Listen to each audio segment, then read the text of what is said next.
je représente le collectif 13 Palestine en résistance, qui est un collectif d'une trentaine d'associations sur la région Aix-Marseille. Et ce sont des associations de soutien au peuple palestinien. Donc, comme à cette heure-ci, il y a une manifestation à Marseille, au Vieux-Port, enfin en tout cas un rassemblement en soutien à ce qui se passe à Gaza. Et comme nous avons choisi d'être ici, ce soir, nous ne sommes pas sur le Vieux-Port. Donc, en solidarité, je voulais quand même lire un appel que nous avons écrit. Donc, hier, le 14 mai, Israël commémorait les 70 ans de la déclaration de son État.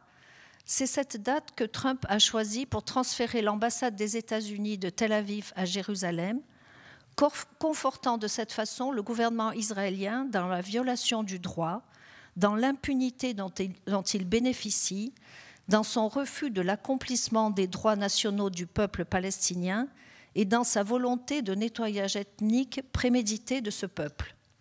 Aujourd'hui, le 15 mai, les Palestiniens commémorent la Nakba. La Nakba, la catastrophe, désigne la période de 1947 à 1949, durant laquelle 750 000 Palestiniens ont été chassés par la force et la terreur de leurs terres au moment de la création de l'État d'Israël.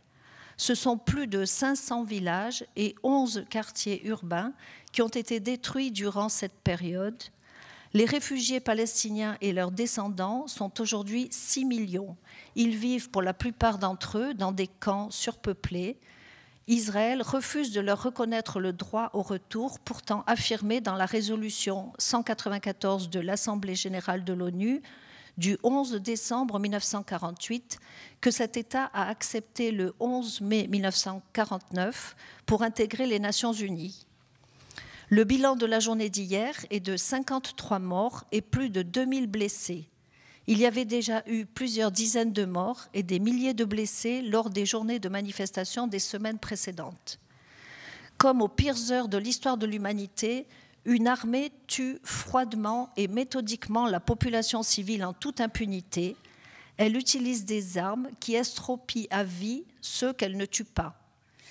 Alors que les Palestiniens demandent la liberté, l'égalité et la justice, que leur combat est celui de toute l'humanité, l'armée israélienne tue froidement des civils sur les grilles du camp de concentration où on les a enfermés. C'est un crime contre l'humanité. Ce sont des crimes de guerre. Les responsables de ces crimes devront être jugés et condamnés. Les dirigeants de ce monde, qui maintiennent des relations cordiales avec le gouvernement israélien, portent aussi une responsabilité terrible. Le comportement des dirigeants arabes, comme ceux d'Arabie saoudite et d'Égypte, qui participent à l'étouffement du peuple palestinien, ce comportement relève de la trahison. Le gouvernement français porte aussi sa part de responsabilité.